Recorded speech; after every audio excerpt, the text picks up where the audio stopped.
The year was 53 BCE, and Rome stood at the height of its power, stretching from the windswept shores of Britannia to the sun-scorched deserts of Africa.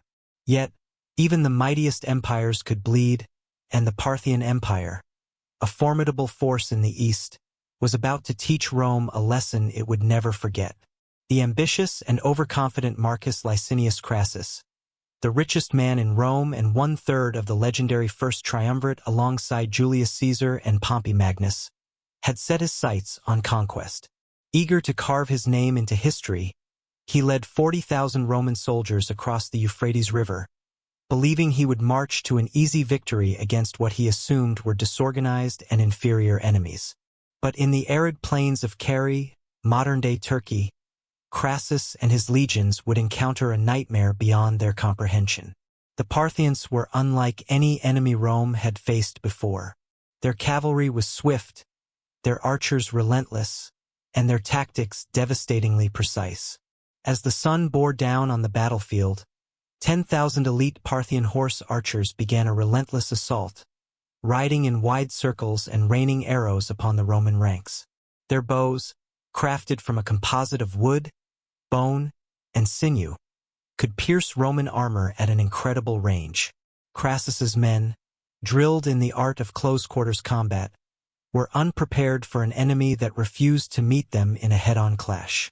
Their shields provided little protection, and their frustration grew with each passing hour as their formations were picked apart from a distance. The Parthians had another terrifying weapon at their disposal, the feared cataphracts, heavily armored shock cavalry that could shatter Roman lines like a hammer through glass. As the battle raged, Crassus's forces found themselves trapped in an unending cycle of torment. Whenever they attempted to advance, the Parthian cavalry would retreat just beyond their reach, loosing arrows all the while. When the Romans tried to retreat, the cataphracts would charge, smashing into their exhausted ranks and cutting down those too slow to escape. Crassus, desperate to turn the tide, sent his son, Publius, at the head of 6,000 cavalry to chase down the elusive horse archers. But it was a trap. The Parthians feigned retreat, drawing the Romans deeper into the open desert before suddenly wheeling around and encircling them. Surrounded and outnumbered, Publius and his men were slaughtered to the last. The young commander's head was severed, mounted on a spear, and paraded before the remaining Roman forces, a psychological blow from which they would never recover. Crassus himself, once so certain of his impending triumph, now stood amid the ruins of his shattered army. His men, dehydrated, demoralized, and terrified, were being cut down in the thousands. Some attempted to surrender only to be executed where they stood. Others, knowing escape was impossible, chose to fight to the bitter end. As night fell, what remained of the once mighty Roman army huddled together, awaiting their fate. Crassus, realizing the hopelessness of his situation, agreed to parley with the Parthian general Surena in a final desperate bid to negotiate for the lives of his remaining men. But Surena had no intention of letting Crassus leave the battlefield alive. The meeting was a ruse. As Crassus and his officers approached the Parthian envoys, a skirmish broke out. The Roman general was dragged from his horse, his pleas drowned out by the laughter of his captors. In a final act of humiliation, the Parthians executed him in a manner befitting his greed, by pouring molten gold down his throat.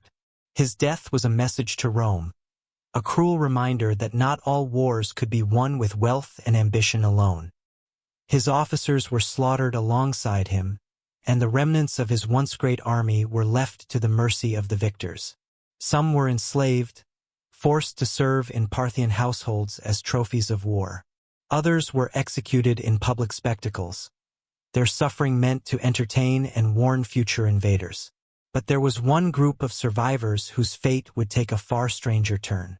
Among the captured soldiers were approximately 10,000 Roman legionaries, battle-hardened men who had survived the slaughter but were now at the mercy of the Parthians. Unlike the officers and nobles, these common soldiers had value beyond their deaths. Surena, recognizing their military expertise, saw an opportunity. Rather than waste such seasoned warriors, he offered them a grim choice: execution or service. If they agreed to fight for their new masters, they would be granted a place in the Parthian ranks, tasked with defending the empire's easternmost frontiers. If they refused, they would meet the same fate as their fallen comrades. Faced with no alternative, the Roman survivors made their decision. Their journey eastward was brutal.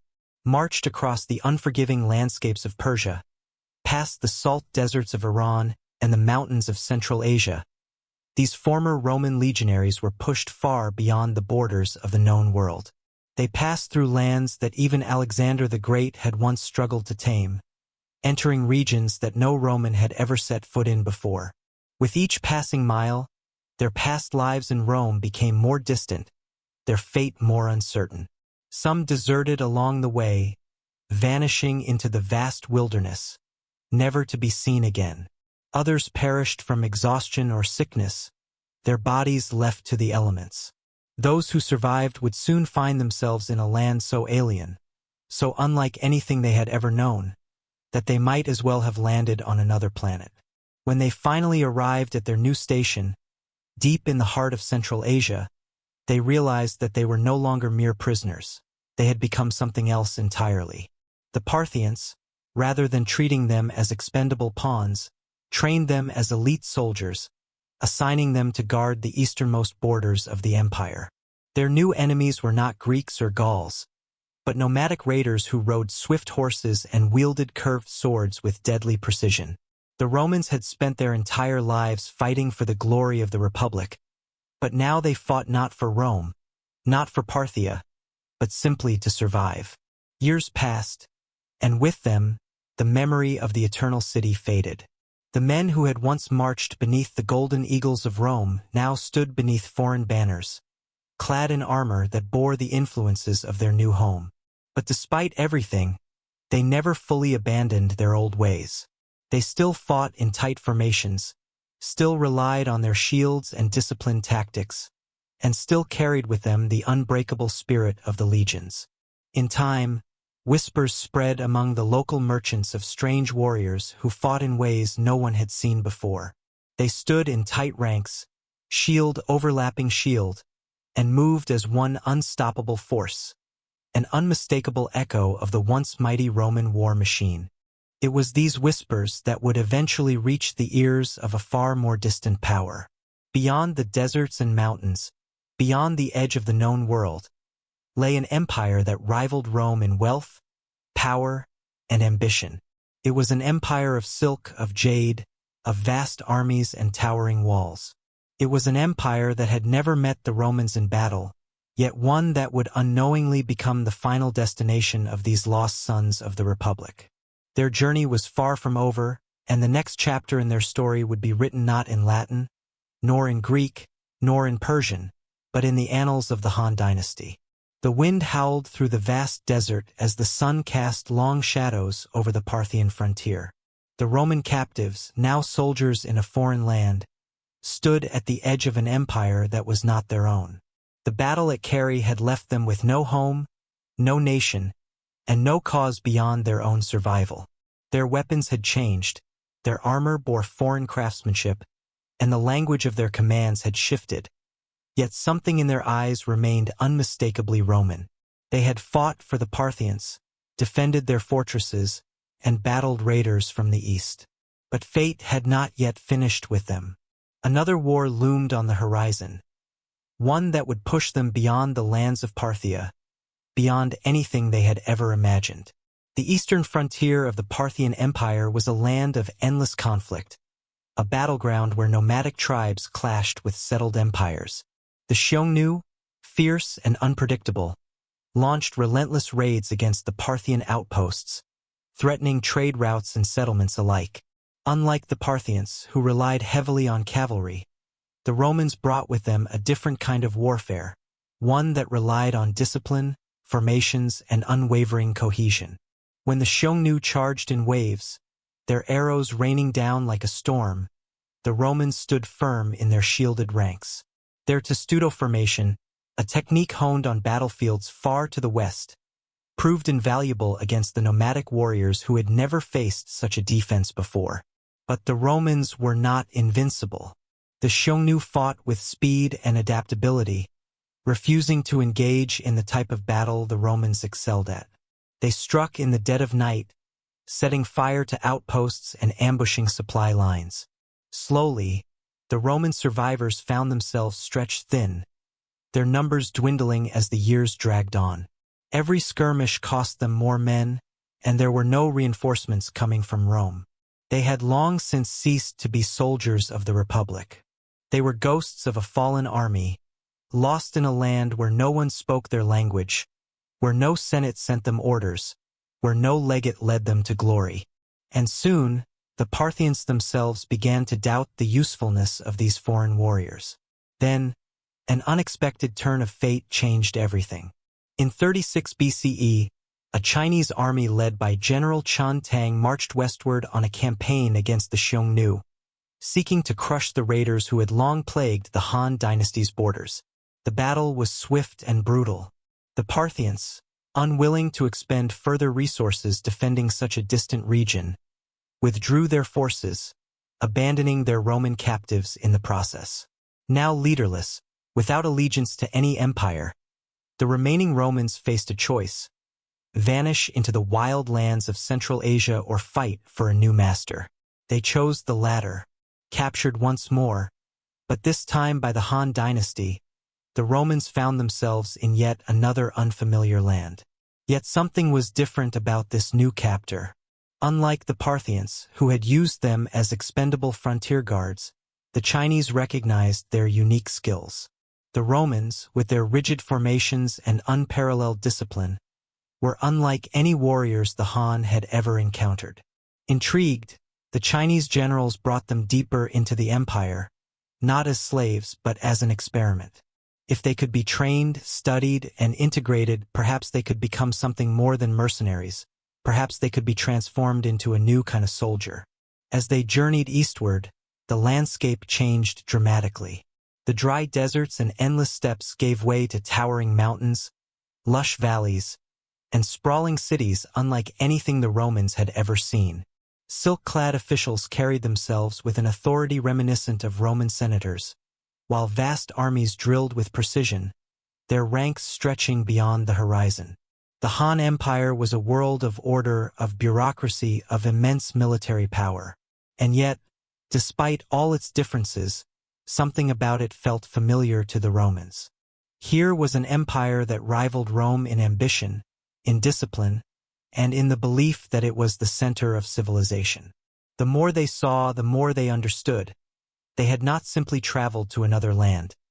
They had stepped into another great empire, one that, in many ways, mirrored the one they had left behind. Their arrival in China was met with both curiosity and skepticism. Who were these pale-skinned, deep-eyed warriors? Why did they march in tight formations instead of riding like the nomads? Their armor, their weapons, their very stance set them apart from any soldiers the Han had encountered before. Some officials believed they were nothing more than wayward mercenaries, while others saw potential. The Romans were placed under the command of Han military strategists, their techniques studied and tested. Their famed testudo formation was examined with fascination, its defensive strength unlike anything in Han warfare. Some Chinese generals began incorporating elements of Roman tactics into their own armies, experimenting with tighter formations and new siege techniques. Despite their status as foreigners, the Romans soon found themselves woven into the fabric of the Han military. They were stationed at the crucial frontier city of Liqian, a settlement that would later bear their name.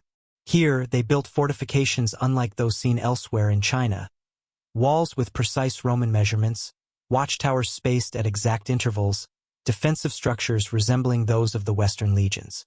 These fortifications became a model for frontier defense, blending the ingenuity of Roman engineering with the pragmatism of Chinese strategy. Over time, their influence seeped into the broader military doctrine of the Han Empire. As the years passed, the Romans of Liqian began to change. Some took Chinese wives, raising children who bore both European and Asian features. They adapted to local customs, learning the language and wearing Han-style armor. Yet they never fully abandoned their Roman roots. Their descendants would continue to train in the ways of their forefathers, keeping alive a military tradition that had traveled across continents. But even as they became part of this new world, whispers of their origins persisted. Stories spread of soldiers who came from a distant land where marble cities stretched to the sky, where legions marched in endless columns, where an empire as mighty as the Han ruled the West. The Romans had no way of knowing that, in the years to come, their existence would become legend. They had not simply survived. They had left an imprint on a civilization that would endure for millennia. They had fought for Parthia, marched for China, and forged a path where no Roman had walked before. But their story was far from over. They had not just found refuge in the East. They had become part of its history. And in the centuries that followed, traces of their presence would continue to emerge, hidden in the walls they built, in the tactics they introduced, and, perhaps most intriguingly, in the bloodlines of those who came after them. What began as a disastrous defeat at Carrhae had led them here, to a place beyond the world they once knew. They had crossed deserts, mountains, and battlefields, never truly belonging to any one land, yet shaping each empire they touched. The lost sons of Rome had not returned home, but in the end, they had created something just as enduring, a new legacy, forged in the East, where their story would continue to echo through the ages. The town of Lechion stood at the edge of the known world, a dusty frontier settlement nestled within the vast expanse of the Gansu corridor. To most Han citizens, it was just another outpost along the Silk Road, a distant speck on the empire's western border, where merchants, nomads, and soldiers coexisted in a delicate balance of trade and war. But for a certain group of warriors, it was something far more significant. This was not just another military post. It was the final destination of an odyssey that had begun decades earlier, thousands of miles away, in the heart of the Roman Republic. The men who had once marched under the Golden Eagle of Rome now patrolled the walls of a Chinese town, speaking a foreign tongue, wearing unfamiliar armor, and serving an emperor they had never imagined. By the time the Romans arrived in Lechion, they were no longer simply prisoners of war. They had been absorbed into the Han military system, recognized not just as skilled warriors but as valuable assets to the empire's frontier defense. The Chinese officials overseeing the settlement took note of their peculiar way of fighting, how they maintained rigid formations even in chaotic skirmishes, how they constructed their fortifications with meticulous precision, how they trained with a discipline that set them apart from both the Han foot soldiers and the nomadic raiders. Their expertise in defensive tactics and siege warfare had never been seen before in China. And so, rather than being discarded as expendable mercenaries, they were given a new role: defenders of the Silk Road, guardians of an empire that had unknowingly inherited the last remnants of Rome's lost sons. The settlement itself bore subtle traces of their past. The walls of Lechion, unlike typical Han fortifications, had been reinforced with a distinct Roman technique, foundations built from precisely cut stone, arranged in a way eerily similar to the forts once found along the Rhine and Danube. Watchtowers were spaced at precise intervals, matching the standard Roman defensive measurements, while underground storage facilities bore the hallmarks of Mediterranean engineering. The soldiers stationed there, though dressed in Han-style armor, carried weapons that bore hybrid influences, some blades with Roman-style hilts, others with crossguards crafted using Eastern metallurgy. It was as if two worlds had collided, leaving behind a settlement that was neither fully Chinese nor fully Roman, but something entirely new. In the years that followed, the Romans of Lechion became a fixture of the region. They drilled daily, their rigid formations contrasting sharply with the more fluid tactics of their Han counterparts. They maintained their defensive discipline, their shield walls holding firm against cavalry raids that had previously overwhelmed Chinese infantry. Their ability to counter the Xiongnu riders, who relied on fast, hit-and-run assaults, became legendary among the local commanders. And as their reputation grew, so did their role in Han military strategy. Soon, Neighboring garrisons requested their expertise, and Han generals began incorporating their methods into wider campaigns. Despite their integration, life on the frontier was harsh. The Xiongnu, relentless in their attacks, sought to drive the Han forces from the borderlands. The Romans found themselves in constant battle, defending the trade routes that had once brought silk and spices westward. Some, perhaps longing for the world they had lost, deserted into the wilderness, vanishing into the vast steppe. Others accepted their fate, embracing the land that had become their home. They took wives from local villages, raised children who inherited both the sharp features of their fathers and the dark eyes of their mothers. Over time, the Latin tongue faded, replaced by the language of the Han. But even as their words changed, their identity remained imprinted in the region's memory. Chinese records from the period mention tall men with deep-set eyes who fought in a strange, disciplined manner.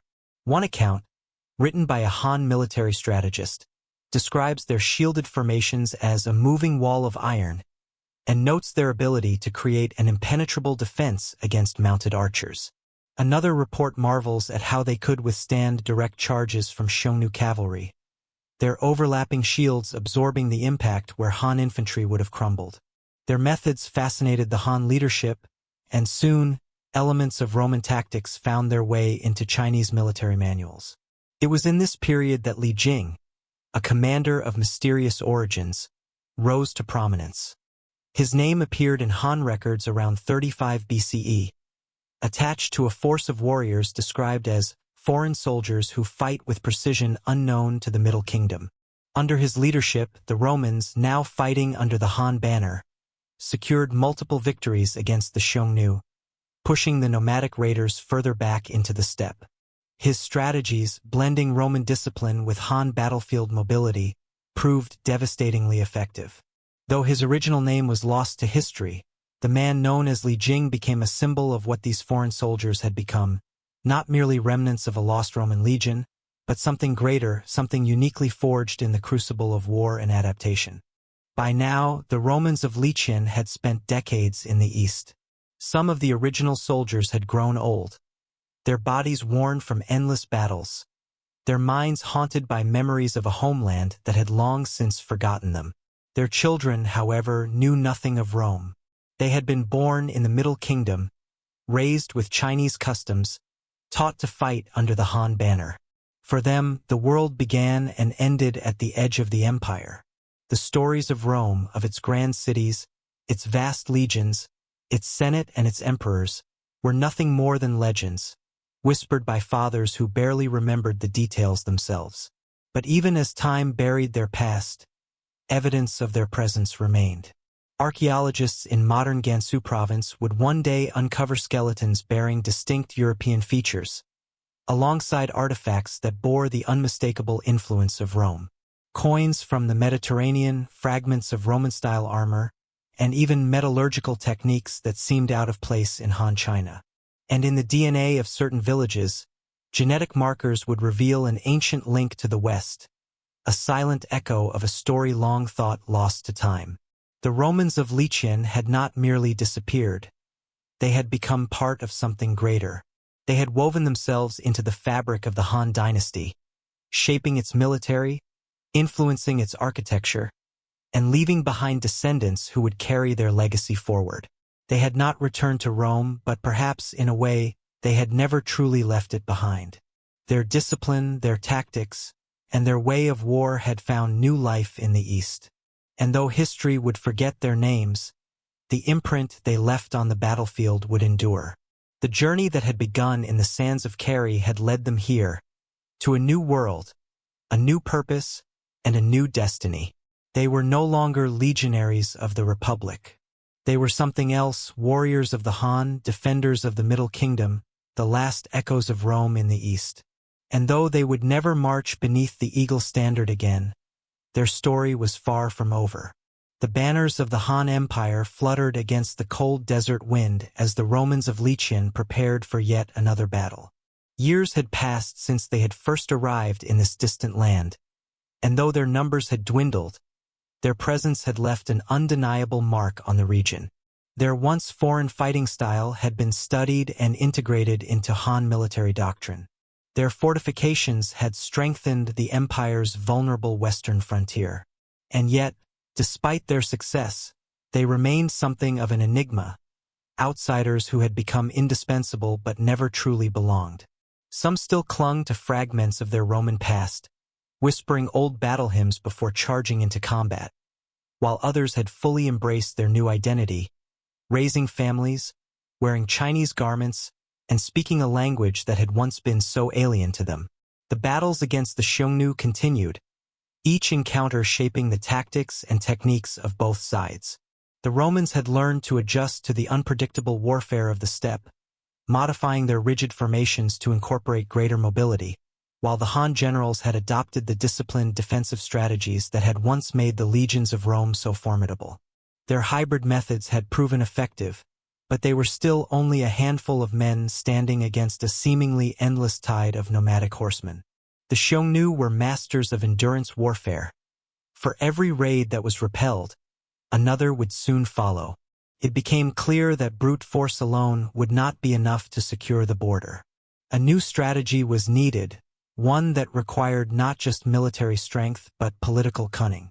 Recognizing the need to neutralize the Xiongnu threat through diplomacy as well as warfare, the Han court began sending envoys deeper into Central Asia, forging alliances with smaller tribes that resented Xiongnu dominance.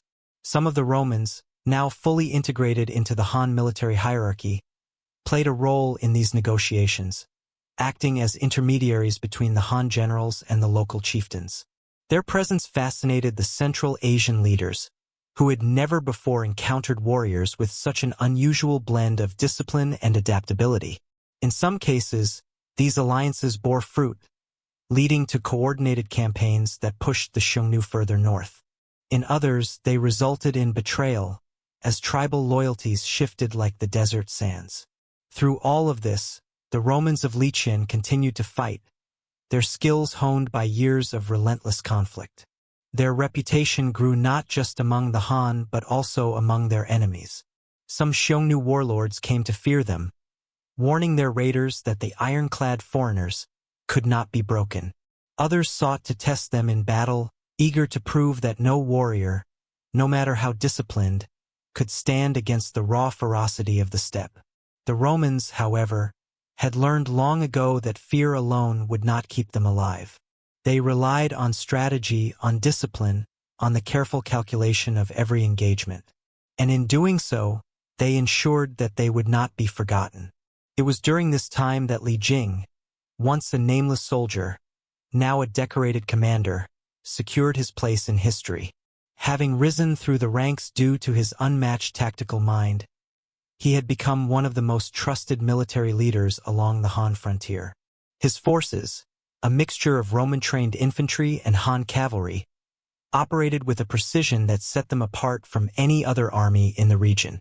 Under his leadership, they successfully defended key trade routes, secured vital supply lines, and inflicted devastating defeats on the Xiongnu in battles that would later be recorded in Chinese military annals. Yet, despite his accomplishments, Li Jing remained a man caught between two worlds. To the Han, he was a foreigner who had proven his loyalty through blood and service. To his Roman-born comrades, he was both a leader and a reminder of what they had lost. And to himself, he was something he could not fully define. A man whose identity had been reshaped by war, duty, and the relentless march of time. He no longer dreamed of returning to Rome, for that world no longer existed for him. Instead, he focused on the one thing that had remained constant throughout his entire journey: the battlefield. By this time, many of the original Romans who had arrived in Liqian had passed away, their bones buried in the strange yet familiar soil of their adopted homeland. Their descendants, however, continued their legacy, carrying forward the traditions of their forefathers while fully integrating into Han society.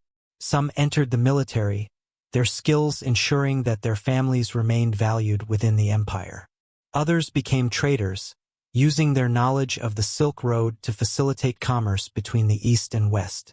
Over generations, the distinct features of their Roman ancestry blended with those of the local population, creating a lineage that would carry traces of both worlds. But even as the last of the original Roman soldiers faded from history, echoes of their presence remained. Chinese historians continued to document their contributions to military strategy, their formations studied by future generals. Engineers incorporated elements of Roman construction into Han infrastructure, blending Western and Eastern techniques in ways that would shape Chinese architecture for centuries. And in the quiet villages of Gansu province, where their descendants lived, faint traces of their bloodline persisted, preserved in the DNA of those who would one day unknowingly carry their legacy forward.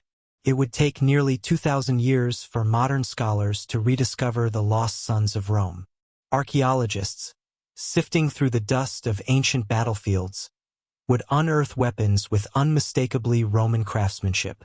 Geneticists, studying isolated populations in China's northwest, would uncover European markers that defied conventional explanations. Historians, piecing together the fragments of ancient texts, would slowly reconstruct the incredible journey of a forgotten legion, one that had marched not to the glory of Rome, but to the heart of a foreign empire, where it had found not just survival, but a place in history. And so, the story of Rome's lost sons did not end with their defeat at Carrhae, nor with their capture by the Parthians, nor even with their assimilation into the Han Empire. It endured, written in stone, in metal, in blood. It whispered through the ruins of old fortresses, through the pages of forgotten manuscripts, through the very faces of those who unknowingly carried their ancestors' legacy. It was a story of resilience, of adaptation, of how even in the face of overwhelming loss, history has a way of forging new destinies. The Romans had never returned to their homeland, but in a way they had never truly left. They had become something greater, warriors of two worlds, bound not by the borders of an empire, but by the timeless spirit of those who refused to be forgotten. The air over Liqian was thick with dust as the sun dipped below the mountains, casting long shadows over the fortified walls that had once been built with a peculiar precision. Though the banners that flew were those of the Han, the soldiers who patrolled the town carried themselves with a discipline that was unmistakably Roman. For decades now, the men who had once marched beneath the golden eagles of Rome had served an empire they had never imagined, defending a land that had once been foreign but was now the only home they knew. They had long since abandoned any hope of returning west, for Rome was no longer a place of belonging, only a distant memory fading into legend. But the passage of time had not erased their impact. The Romans of Liqian had introduced tactics and techniques that would shape Han military doctrine for generations to come. The famed testudo formation had been adapted into a Han variation, recorded in military texts as a nearly impenetrable defense against cavalry charges. The meticulous construction of Roman fortresses had been studied, with Han engineers incorporating elements of their design into the fortifications along the western frontier. Even the very way battles were fought had changed. Where once Han armies had relied heavily on mobility and rapid engagements, now they understood the value of layered defense, of battlefield discipline, of formations that could hold firm against overwhelming numbers. And yet, despite all their contributions, the Romans remained an anomaly within the empire. They were honored for their service but never truly seen as Han. Their strange features, deep-set eyes, taller frames, broader builds, set them apart. While they had taken Chinese names, spoken the language fluently, and adapted to their new lives, they were still referred to in official records as foreign soldiers, a label that lingered even as their descendants fully assimilated into Han society. Some of them felt the weight of this identity, the knowledge that no matter how much they gave to their new homeland, they would always be a remnant of something that no longer existed. Among them, Li Jing had become something of a legend. His victories against the Xiongnu had solidified his reputation, and even those who had once doubted him now sought his counsel on matters of warfare. He had transformed his unit into an elite fighting force, their blend of Roman and Han tactics making them a formidable weapon on the frontier. But even as he gained prestige, he could not escape the truth. His time was running out. He was no longer the young soldier who had been captured after Carrhae, nor the restless warrior who had fought under the Parthians. He was a man nearing the end of his road, a commander whose battles had defined his life, but who now had to consider what legacy he would leave behind. His thoughts often turned to the soldiers who had once marched beside him, the men who had been dragged across continents, forced to fight for masters they had never chosen. Many had died along the way, their bones buried in foreign soil. Some had simply disappeared, vanishing into the endless expanse of Central Asia, their fates unknown. And then there were the ones who had settled, who had married local women, raised children who would never know the streets of Rome or the marketplaces of the Republic. Had they found peace in their new lives? Or had they, like him, always felt the pull of something distant, something lost? One night, as he sat outside the garrison, looking over the quiet town that had become his home, a young soldier approached him. The boy, one of the many mixed-blood descendants of the original Roman soldiers, had heard the stories, had grown up listening to the tales of the great empire in the West. He asked Li Jing if the stories were true, if there really was a land where marble temples stretched toward the sky, where legions in shining armor marched in endless ranks, where mighty emperors ruled over vast cities. The old commander smiled, but his answer was not what the boy expected. "Rome is a place of the past," he said. "What matters is what we build here." It was a simple truth, but a powerful one. The Romans had spent so much of their existence as exiles, longing for a home that no longer existed for them. But in the end, it was not Rome that had defined them. It was survival, it was the ability to adapt, to endure, to take root in places where they never should have belonged. Their true legacy was not in the lands they had left behind, but in the world they had helped shape. As the years passed, the last of the original Romans faded into history, their names lost, their origins buried beneath the weight of time. Their children and grandchildren became fully absorbed into Han society, their distinctive features becoming less pronounced with each generation. The military tactics they had introduced became a standard part of Han warfare, their fortifications serving as blueprints for future defenses, their knowledge of metallurgy influencing the weapons of the empire. Eventually, even Lycian itself faded from historical records, its significance lost as the empire expanded and new challenges arose. The Romans who had once stood watch over its walls became nothing more than whispers in old military texts, their presence reduced to vague descriptions of foreign warriors who had once fought for the Han. And yet, their mark had been left on history in ways they could never have foreseen. Centuries later, when historians and archaeologists began to piece together the puzzle, they would find traces of these forgotten warriors scattered across China's northwest.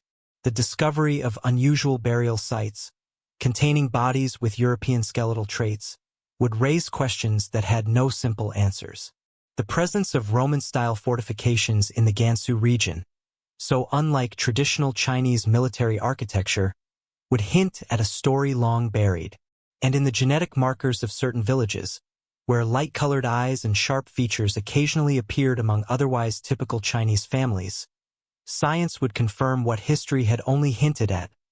The blood of the lost Roman legion still flowed through the veins of their descendants. The Romans of Lycian had not returned to Rome, nor had they vanished entirely. They had become something greater, a part of a civilization that had once been foreign but had ultimately claimed them as its own. They had begun their journey as exiles, as captives, as men without a home.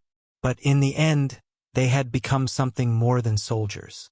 They had become history itself, woven into the fabric of the Han Dynasty, their legacy echoing not just in stone and steel, but in the very people who carried their story forward.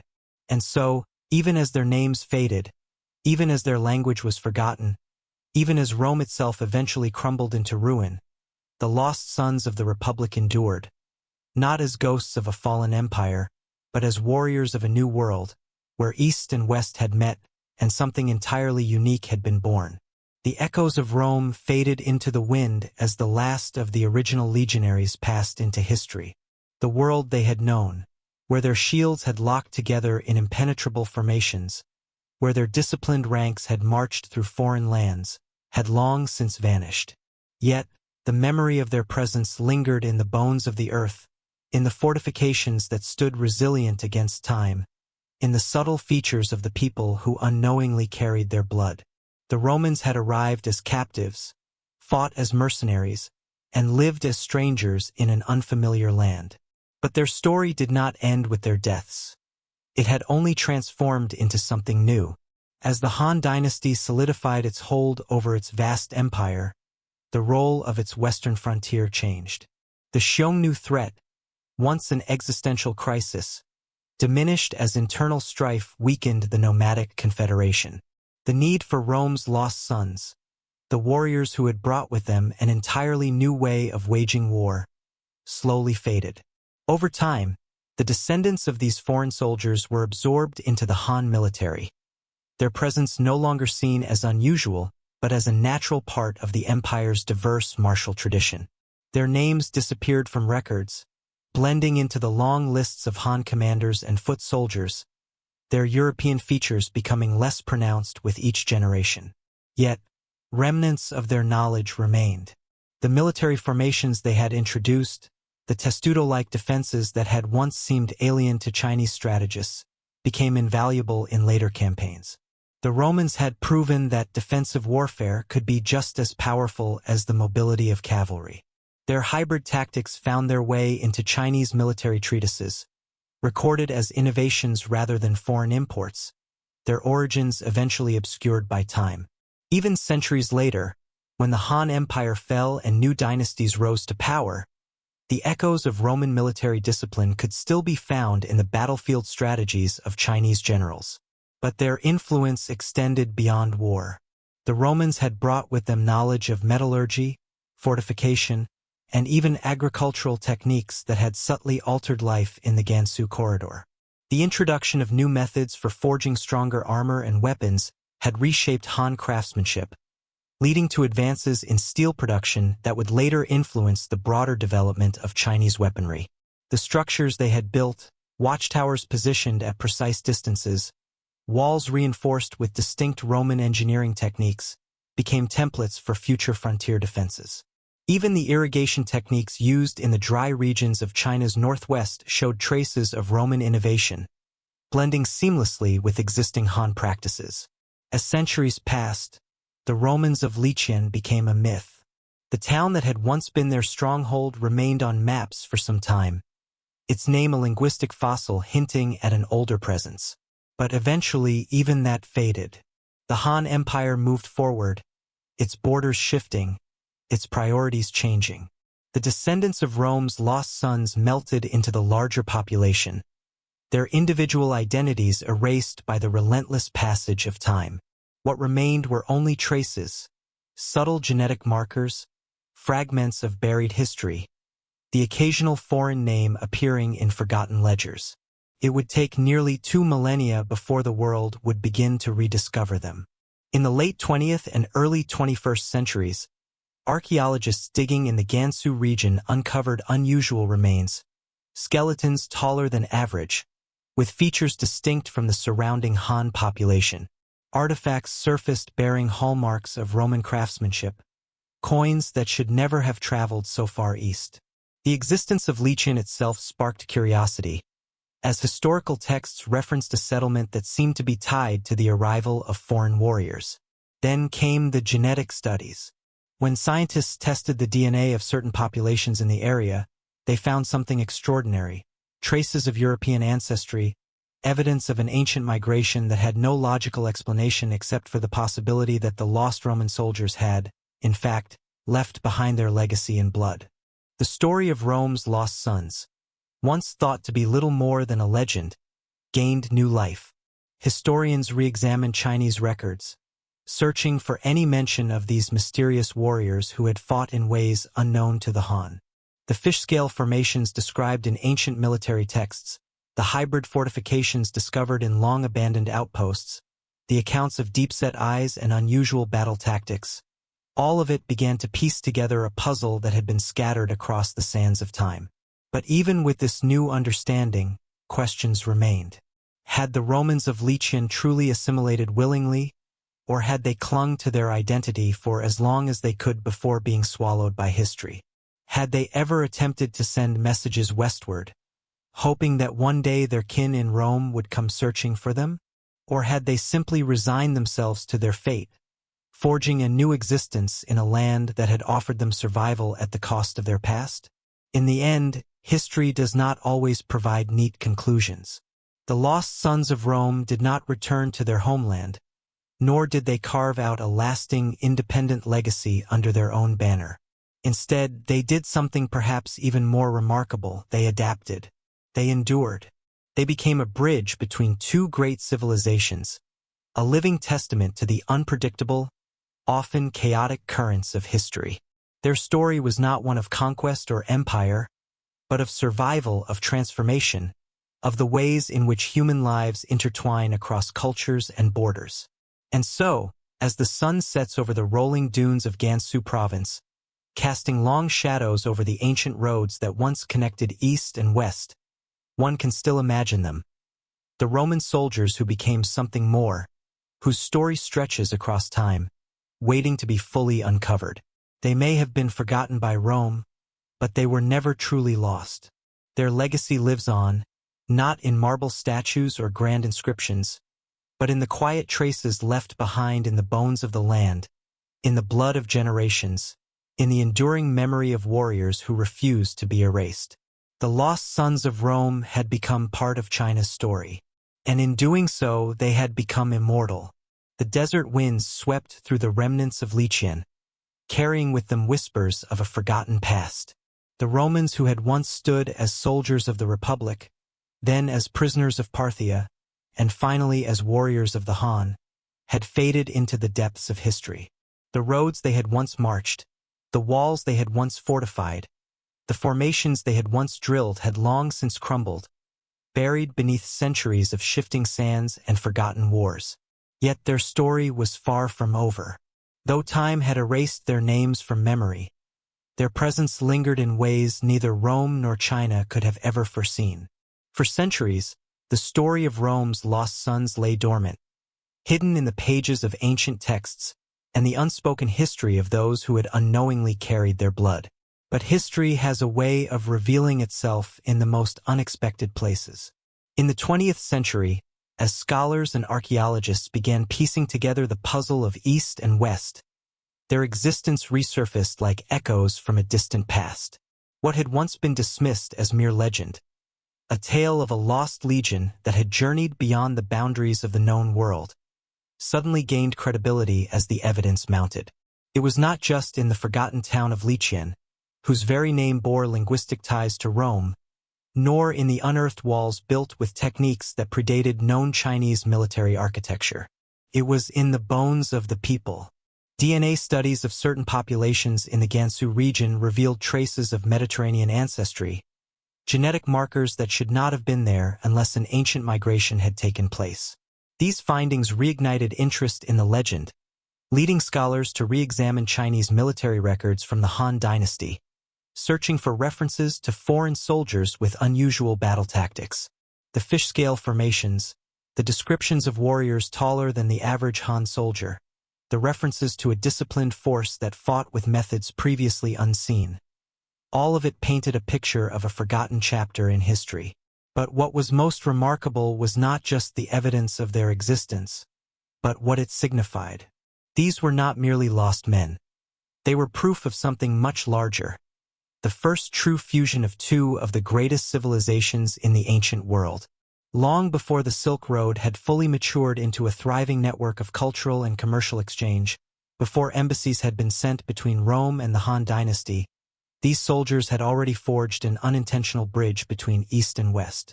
They had brought with them the tactics, engineering, and discipline of Rome, and in return, they had absorbed the philosophy, military innovations, and culture of the Han. As history moved forward, their direct influence faded, but the echoes of their presence could still be felt. Han military formations continued to evolve, incorporating elements of Roman tactics, particularly in defensive warfare.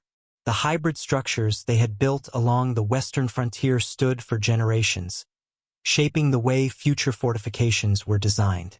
Even in art and metallurgy, subtle traces of Greco-Roman influence appeared in Han-era artifacts, small but undeniable hints of a cultural fusion that should never have been possible. Yet despite all of this, the greatest legacy of Rome's lost sons was not found in ruins, weapons, or records. It was in the people. The Romans who had marched east had not simply vanished. They had become part of something greater. Their descendants had walked the roads of the Han Empire, had fought in its armies, had lived and died as part of a civilization that had once been entirely foreign to them. Though their language had been lost, their customs erased, their identity consumed by the vastness of China, their bloodlines had continued. Perhaps some of them had longed for Rome, had dreamed of the Forum, of the Tiber River, of the 7 hills they would never see again. Perhaps they had told their children stories of a distant land, one where legions marched in perfect formation, where emperors ruled from golden thrones, where the Colosseum stood as a monument to a power unrivaled. But in the end, none of it had mattered. They had lived, they had survived, and they had created something new, a fusion of East and West that would endure long after their names had been forgotten. The world had changed countless times since the last of Rome's lost sons had drawn his final breath.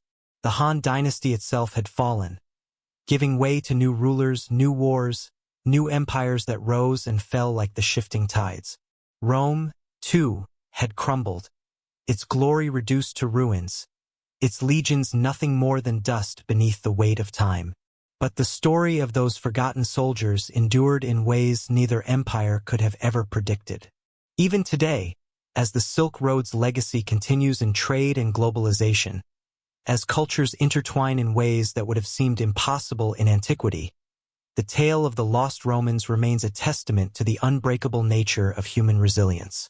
They had been soldiers, exiles, mercenaries, and ultimately pioneers in a history that had yet to be written. Their journey had ended not in the streets of Rome, nor in the courts of the Han, but in the quiet villages and frontier towns where they had built new lives.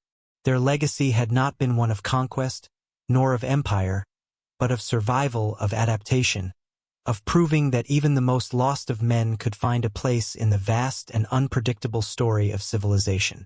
And so, their legend lives on, not in grand monuments or epic poems, but in the whispers of history, in the traces of forgotten DNA, in the walls of ancient fortresses and the formations of armies that no longer know their name. They may have been lost to Rome, but they were never truly lost to history. For in the meeting of East and West, in the uncharted paths of war, fate, and time, they had become something greater than soldiers. They had become a part of the eternal march of human history itself. The sun-baked soil of modern Gansu province holds secrets far older than the empire that now governs it. Beneath the surface, buried for millennia, lie fragments of a forgotten migration, one that defies conventional history and challenges everything we know about the ancient world. For centuries, the story of Rome's lost sons had been little more than legend, a whispered tale in the annals of military history. But in recent decades, science has begun to unravel a truth long hidden in the blood of those who still walk the land today. The story of the Lost Legion was never just about survival, it was about legacy, one that was written not in ink, but in DNA. In the early 2000s, geneticists studying isolated populations in China's northwest discovered something extraordinary. Among the people of Liqian, a small town in Gansu province, a strange pattern emerged, unusual physical features that did not match those of the surrounding Han Chinese. Tall individuals with deep-set eyes, sharper noses, and even occasional instances of lighter hair and eye colors stood out among the local population. These traits, so common in Europe but rare in East Asia, raised questions that had no easy answers. What was their origin? How had they come to exist in a place so far removed from the lands of their ancestors? The answer, it seemed, was buried in their very genes. When researchers conducted DNA tests on select families from the region, they found markers that were startlingly similar to those of Mediterranean populations. Specific Y chromosome haplogroups, genetic markers passed down through the male line, bore striking resemblance to those found in regions that had once been part of the Roman Empire. This was not mere speculation.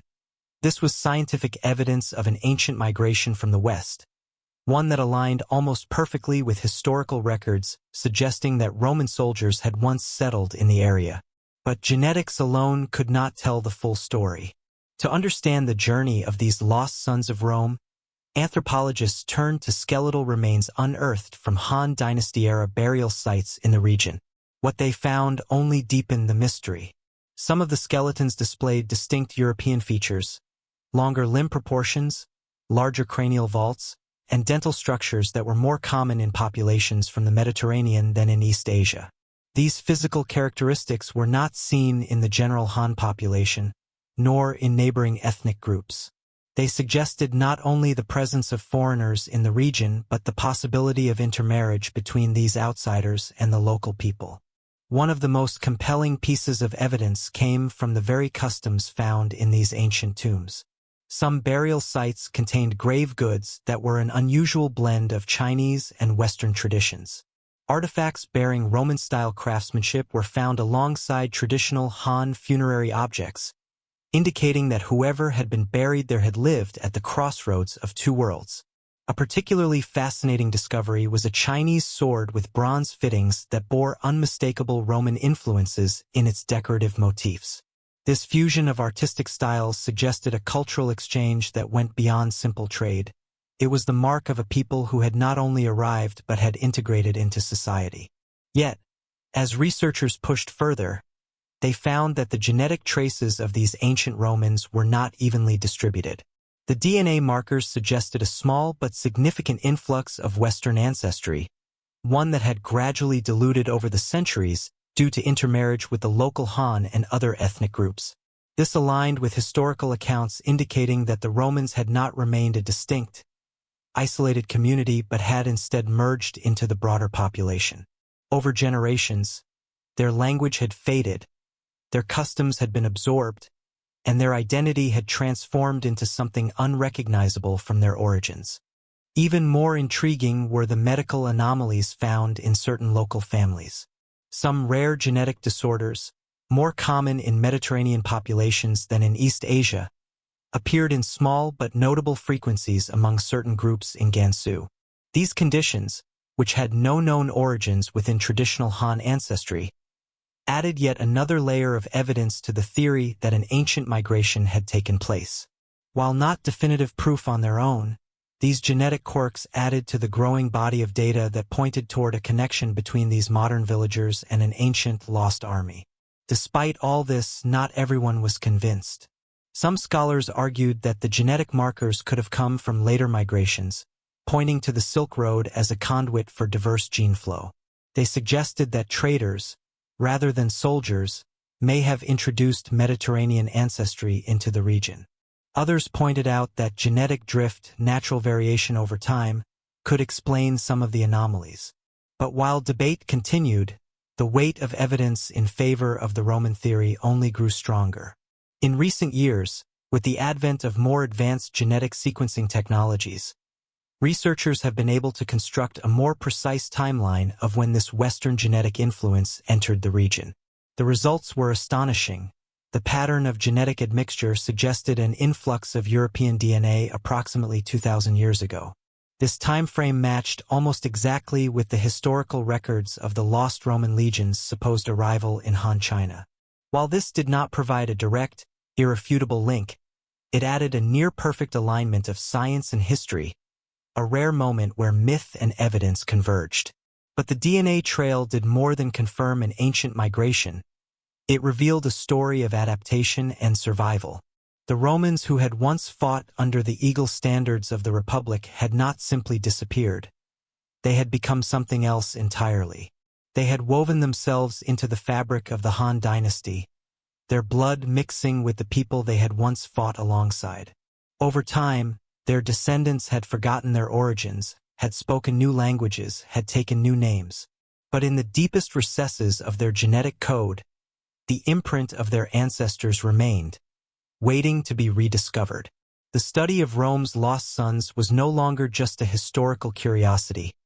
It was a testament to the power of human endurance.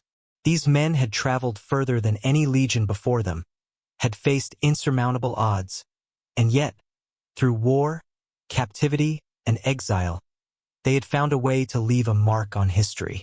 Their presence had shaped military tactics, had influenced architecture, had altered the very composition of a population that would one day be part of one of the greatest civilizations on Earth.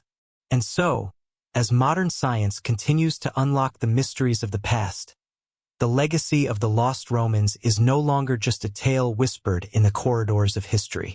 It is written in stone, in metal, and in the very blood of those who unknowingly carry their story forward. They may have been lost to Rome, but they were never lost to time. Their journey was not one of return, but of transformation. And in the strands of DNA passed down through generations, in the ruins of their forgotten settlements, in the battle formations that still bear traces of their influence, the lost sons of Rome live on. The influence of Rome's lost sons did not end with their assimilation into the Han Dynasty. Their impact, though subtle, rippled through the empire, shaping warfare, infrastructure, and even the delicate balance of power along the Silk Road. Though their names and personal stories faded into obscurity, the techniques they had brought with them endured. It was in the way fortresses were built, in the precise engineering of defensive walls, in the formations drilled by soldiers who had never seen the Mediterranean but carried echoes of its warfare. It was in the hybrid strategies used by Han generals against the nomadic steppe riders, strategies that bore the unmistakable fingerprint of a different martial tradition, one that had been honed in battles fought thousands of miles away. By the late 1st century BCE, Chinese military manuals began to reference tactics that were foreign to traditional Han warfare. They spoke of a formation that moved like an impenetrable shell, soldiers locking their shields together to form a moving wall of iron. Described as a near-perfect defense against cavalry charges, it was a tactical innovation unlike anything seen before in Chinese military doctrine. Scholars today recognize it as a variation of the Roman testudo, the famed tortoise formation that had allowed Roman legions to withstand volleys of arrows and absorb the shock of charging enemy forces. It was not merely a coincidence. Somewhere along the way, the knowledge of this formation had entered the Han military structure, passed down from the exiled legionaries who had once fought beneath a different empire's banner. The influence of Roman tactics was particularly evident in battles fought along the western frontier. The Xiongnu, the nomadic confederation that had long been the greatest threat to Han rule, had built their dominance on swift, devastating cavalry strikes. Traditionally, Han armies had countered this with their own cavalry and light infantry tactics, relying on speed and strategic retreats to outmaneuver their opponents. But the introduction of disciplined, shielded formations presented an entirely new dynamic.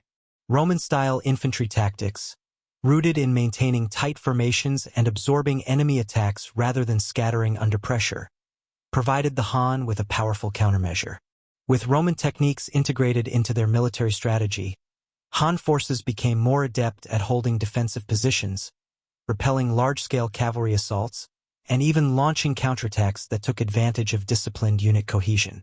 Even more remarkable was the hybridization of weaponry and armor. The Romans who had settled in China had long since adapted their gear to fit their new environment. Instead of the segmented larica segmentata they had once worn, they took on lighter, more flexible armor that allowed for greater mobility, a necessity in battles against the Xiongnu. Their swords, once the short and stabbing gladius, evolved into something more suited to Han-style warfare, resembling the straight-edged jian of Chinese swordsmen. But the fusion went both ways. Chinese blacksmiths, learning from the Romans, adopted new metalworking techniques, refining the production of stronger, more durable blades that combined the best of both traditions. These innovations were not confined to the battlefield. In fortification design, echoes of Roman engineering began appearing in key frontier outposts. Traditional Han defensive structures relied on massive earthworks, wooden palisades, and wide defensive walls. But in regions where the Romans had been stationed, a different style of construction emerged: forts built with precisely cut stone, watchtowers positioned at set intervals for optimal visibility, defensive layouts designed to control enemy movement rather than simply block an invasion. Some of these architectural changes, though modified to suit Han needs, bore a striking resemblance to the military camps that Roman legions had constructed across Europe and the Middle East. It was in these forts that the Romans truly left their mark. Chinese records mention a select group of foreign soldiers stationed along the frontier, their methods studied by Han generals who recognized the advantages of their rigid discipline. The role of these men was not merely to fight, but to teach, to pass on their knowledge of defensive warfare, siege engineering, and battlefield organization.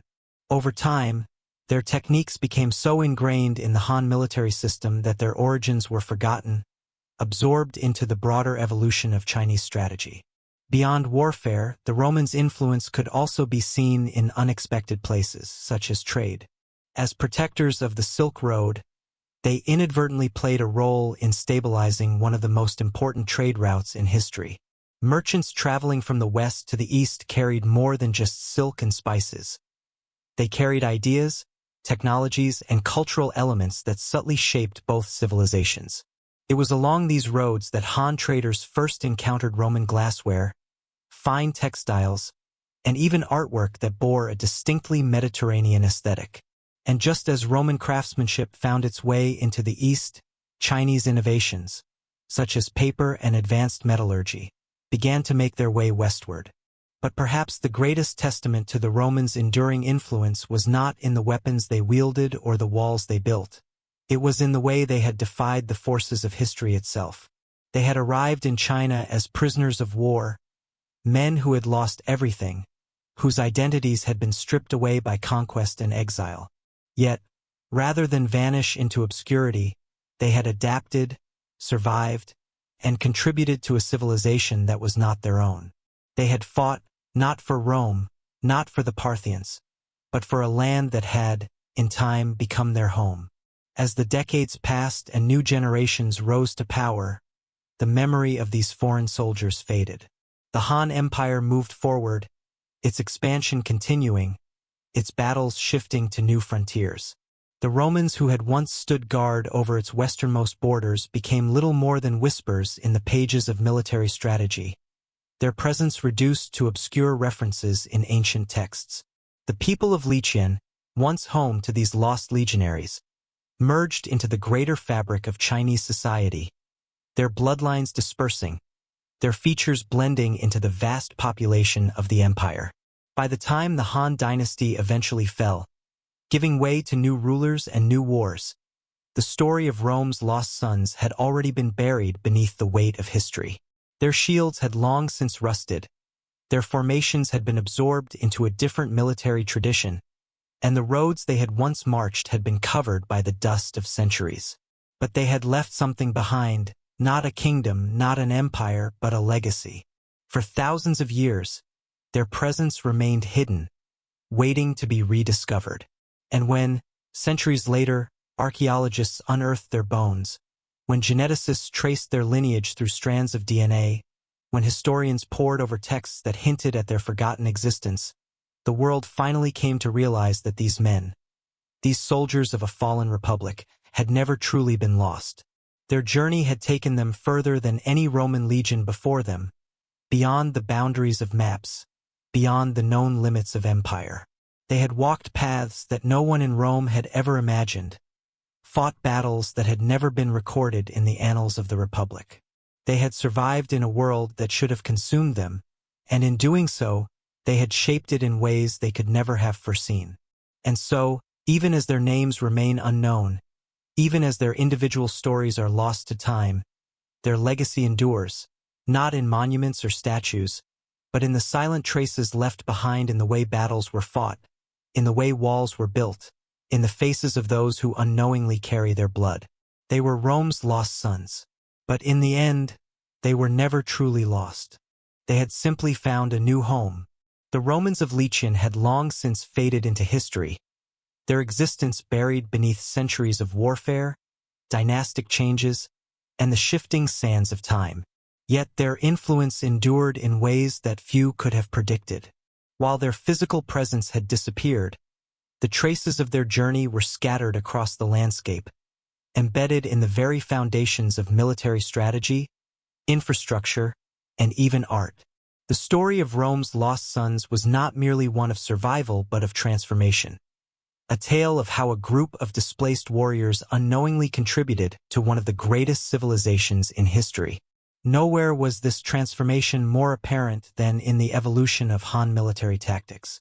As the empire expanded its borders and faced threats on multiple fronts, it became clear that adaptability was key to survival.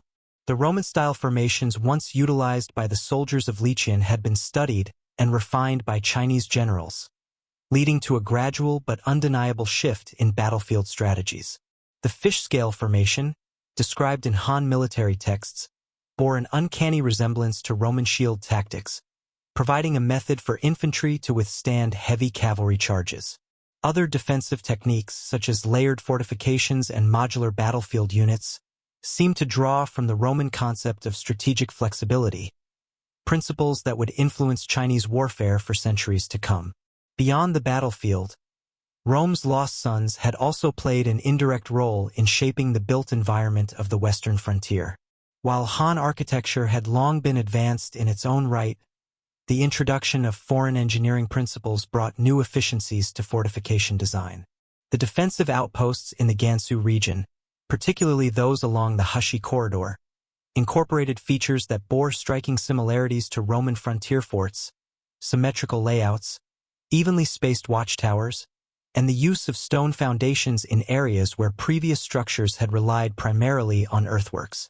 Though these designs had been adapted to fit the Chinese landscape, their origins were unmistakably foreign. But perhaps the most unexpected influence came in the realm of culture. As trade flourished along the Silk Road, artistic exchanges between East and West became increasingly common. Archaeologists have uncovered Han-era artifacts that display subtle elements of Greco-Roman artistic traditions, bronze mirrors decorated with motifs that seem reminiscent of Mediterranean craftsmanship, sculptures that bear more naturalistic proportions compared to traditional Chinese styles. These artistic fusions were not isolated occurrences. They were the result of a slow but steady exchange of ideas, facilitated by the very trade routes that the Romans had helped protect.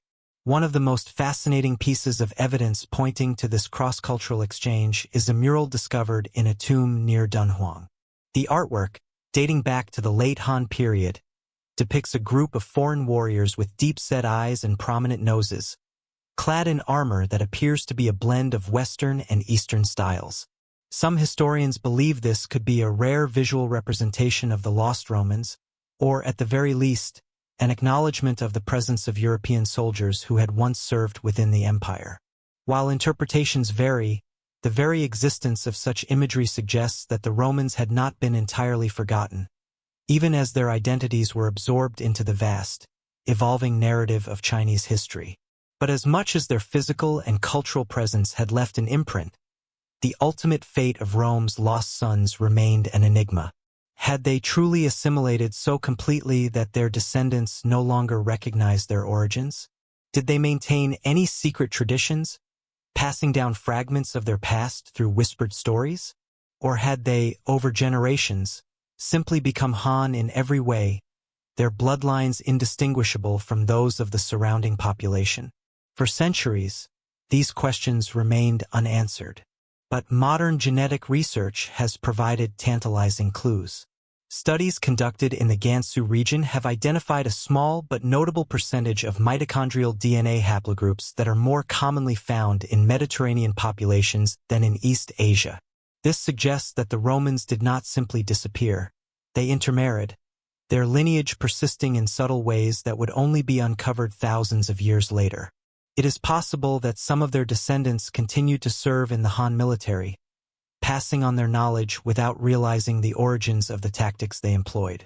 Others may have become merchants, leveraging their familiarity with both Eastern and Western cultures to facilitate trade along the Silk Road. Some may have simply settled into agrarian life, their Roman ancestry reduced to nothing more than genetic echoes passed down through the centuries. By the time of the Tang Dynasty, any direct memory of the lost Romans had faded entirely. China had continued to grow and evolve, its interactions with the West becoming more structured through formal diplomatic exchanges rather than the accidental migrations of displaced soldiers. And yet, the invisible threads connecting these two civilizations had already been woven, binding them together in ways neither empire could have foreseen. Today, the town of Liqian still exists, though it is little more than a quiet village in the vast expanse of China's northwest. Tourists occasionally visit, drawn by the legend of the lost Roman legion and the lingering mystery of their fate. Some locals embrace the story, pointing to their distinct facial features as evidence of their unusual ancestry. Others dismiss it as little more than a myth, a romanticized tale with no definitive proof. But whether truth or legend, the fascination endures, and the legacy of those long-lost soldiers remains one of the most compelling mysteries in history. In the end, the story of Rome's lost sons is not simply a tale of displacement. It is a testament to the resilience of the human spirit. They had journeyed beyond the world they had known, into lands where no Roman had ever set foot, and they had not only survived but thrived in ways that defied the very concept of nationality and empire. They had fought for Rome, for Parthia, for the Han. And in the process, they had become something else entirely. Though they never returned to the Seven Hills, though their Latin tongues were lost and their banners never flew again, they had not vanished. They had adapted, they had endured, and they had left behind something far greater than monuments or conquests. The sun rose over the quiet landscape of modern Gansu province, its golden light illuminating the ancient paths where Rome's lost sons had once marched. Though their footprints had long since faded from the earth, their legacy endured, not just in genetic markers and archaeological remnants, but in the very history of East and West. Their story had outlived them, passed down through fragments of Chinese records, rediscovered by scholars piecing together the puzzle of their fate. And yet, even as modern historians sought to unearth the truth, one question remained: what had ultimately become of the last of the lost Romans? Some theories suggest that their assimilation into Han society was so complete that, within a few generations, they no longer saw themselves as anything but Chinese. Their children and grandchildren, raised in the culture of the Middle Kingdom, would have spoken no Latin, worn no Roman armor, and fought in no legions. Instead, they would have served in the Han military, tilled the land, or become merchants along the Silk Road, unaware that their ancestors had once stood in the ranks of Rome's great armies. If this was their fate, then it was a quiet one, a slow fading into the fabric of history, their legacy absorbed into the vast expanse of China's imperial past. But there are other possibilities. Some accounts from the Han period suggest that foreign warriors, perhaps the last descendants of the Romans, continued to serve along the frontier, their expertise in military engineering and strategy still valued long after their origins had been forgotten. These soldiers, stationed in remote outposts, might have clung to remnants of their ancestral traditions, passing down a military discipline that was distinctly different from the standard Han formations. If this were true, then traces of their unique fighting style may have lived on in the way battles were waged for generations to come. Another possibility is that some of the Romans, unwilling to fully assimilate, vanished into the vast steppes of Central Asia. The Silk Road was not just a highway for goods. It was a pathway for displaced peoples, warriors, and adventurers seeking new lands to call home. Could some of the lost legionaries have taken to the road once more, traveling westward in search of some distant echo of their homeland? If so, they may have left China behind, disappearing into the countless nomadic tribes that roamed the trade routes between East and West. It is a romantic notion, one that suggests that some of Rome's lost sons may have eventually found their way back toward the lands of their ancestors. Though if they did, no records remain to tell their tale. Regardless of their ultimate fate, the Romans who settled in China had done something remarkable. They had forged a connection between two of the greatest civilizations in history, not through conquest, diplomacy, or trade, but through survival. They had been forced into an unimaginable journey, one that took them farther than any legionary before them. And though they had never returned to the empire that had once claimed them, they had left behind something just as enduring as the walls of Rome itself. A fusion of cultures, a bridge between East and West, a story that defied time. As the centuries passed, the story of Rome's lost sons was buried beneath the rise and fall of dynasties. The Han Empire itself collapsed, giving way to new rulers and new conflicts. The Roman Empire, too, would eventually crumble, its legions no longer marching, its glory fading into the ruins of history.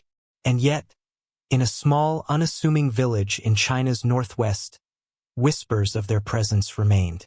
The people of Liqian, whether through legend or reality, continued to tell the tale of foreign warriors who had once fought for the Han, who had built walls unlike any other, who had carried an unknown past within their blood.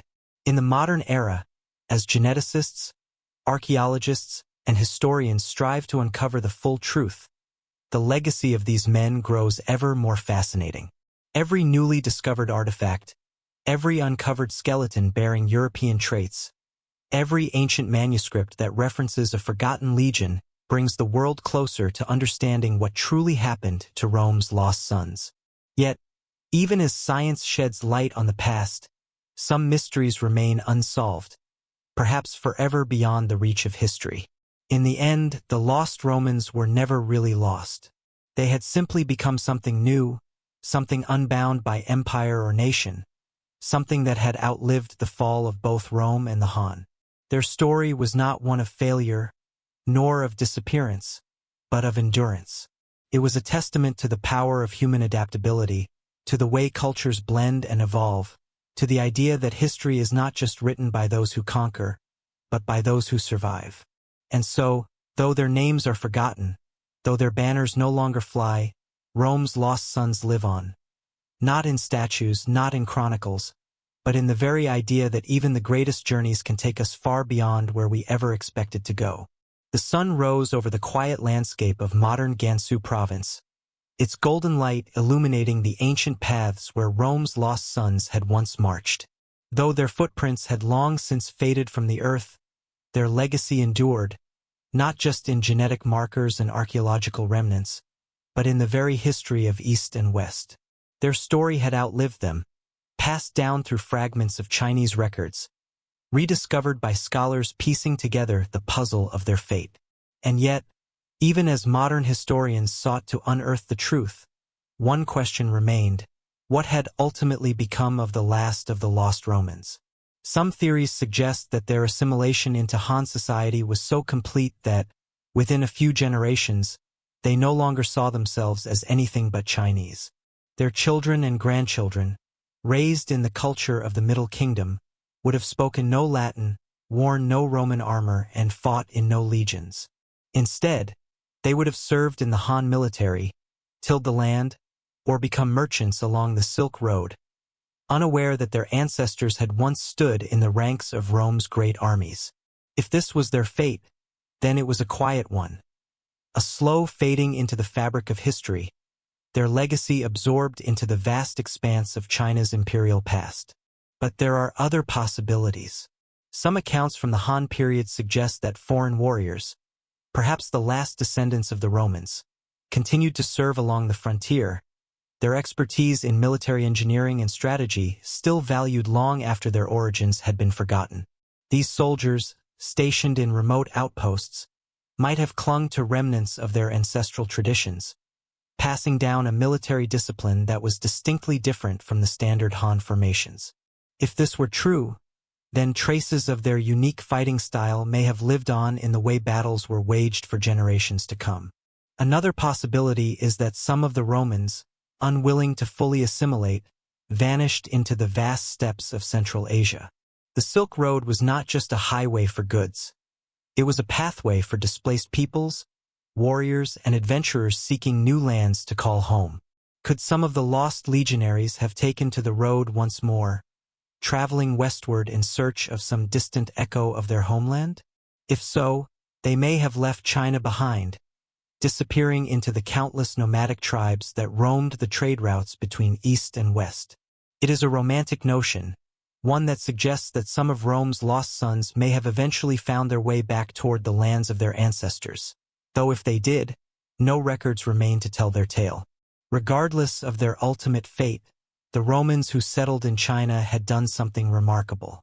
They had forged a connection between two of the greatest civilizations in history, not through conquest, diplomacy, or trade, but through survival. They had been forced into an unimaginable journey, one that took them farther than any legionary before them. And though they had never returned to the empire that had once claimed them, they had left behind something just as enduring as the walls of Rome itself. A fusion of cultures, a bridge between East and West, a story that defied time. As the centuries passed, the story of Rome's lost sons was buried beneath the rise and fall of dynasties. The Han Empire itself collapsed, giving way to new rulers and new conflicts. The Roman Empire, too, would eventually crumble, its legions no longer marching, its glory fading into the ruins of history. And yet, in a small, unassuming village in China's northwest, whispers of their presence remained. The people of Liqian, whether through legend or reality, continued to tell the tale of foreign warriors who had once fought for the Han, who had built walls unlike any other, who had carried an unknown past within their blood.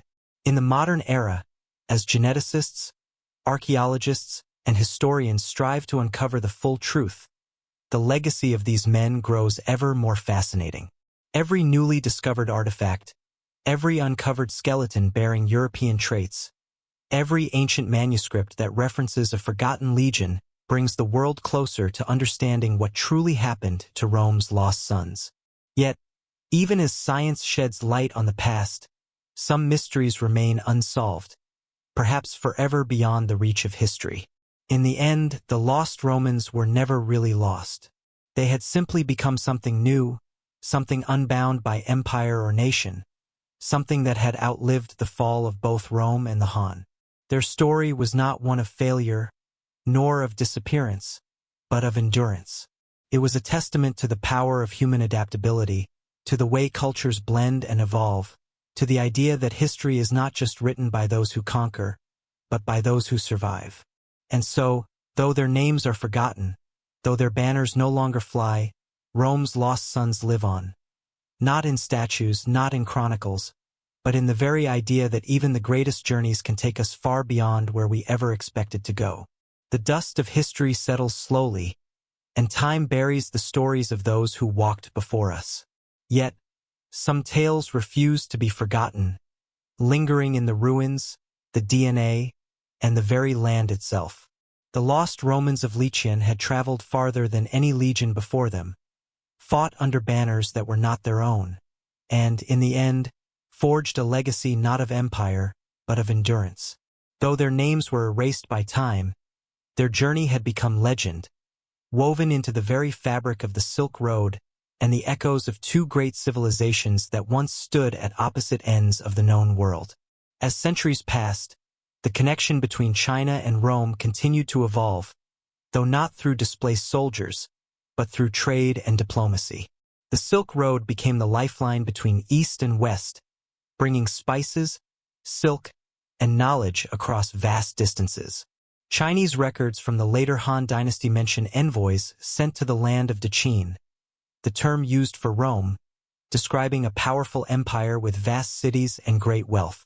Though these diplomatic missions never resulted in a lasting alliance, they were evidence that the East and the West had, at long last, become aware of each other, not just through whispers of distant lands, but through actual contact. And yet, the lost Romans had bridged this gap long before any official envoy had set out. They had unknowingly been the first true messengers between these two worlds, carrying not just their military expertise, but their culture, their craftsmanship, and their bloodline into the heart of the Han Dynasty. Their legacy was not inscribed in grand monuments or recorded in the annals of emperors.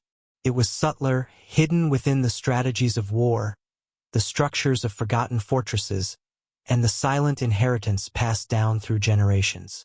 Even as Rome itself fell, as barbarian invasions shattered the Western Empire and emperors faded into obscurity, the traces of the lost sons endured in ways no one could have predicted. China continued to rise and fall through dynasties, its borders shifting with the tide of history. The town of Liqian, once a remote military outpost, became little more than a village, its significance long forgotten by all but the few who still clung to the ancient legend of foreign warriors who had once fought for the Han. It was not until modern times that the story of the Lost Legion truly resurfaced. In the late 20th century, archaeologists, intrigued by the unusual history of Liqian, began their search. They found remnants of structures that did not match traditional Han fortifications, defensive layouts that suggested an influence from the West. Anthropologists documented the physical traits of some villagers: high-bridged noses, deep-set eyes, taller-than-average builds, features uncommon in most of China but strikingly reminiscent of Mediterranean ancestry. Geneticists, using cutting-edge technology, traced markers in the DNA of the local population that showed traces of European origins, an anomaly in a region otherwise dominated by East Asian genetic signatures. The lost sons of Rome did not return home, but in a way, they never truly left. Their journey, their struggle, their survival became part of something larger than any one empire.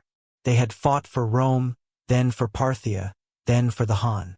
But in the end, they had become something more than soldiers. They had become a bridge between civilizations, a testament to the resilience of those who, even in the face of exile, found a way to endure.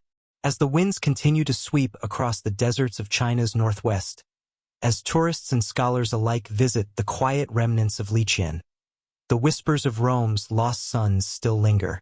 Perhaps they were never meant to be found. Perhaps their story was always meant to be a mystery, a legend that stretches across time, inviting us to wonder about the road's history never recorded. But one thing is certain: the lost Romans were never truly lost. They became something greater than empire. They became part of history itself.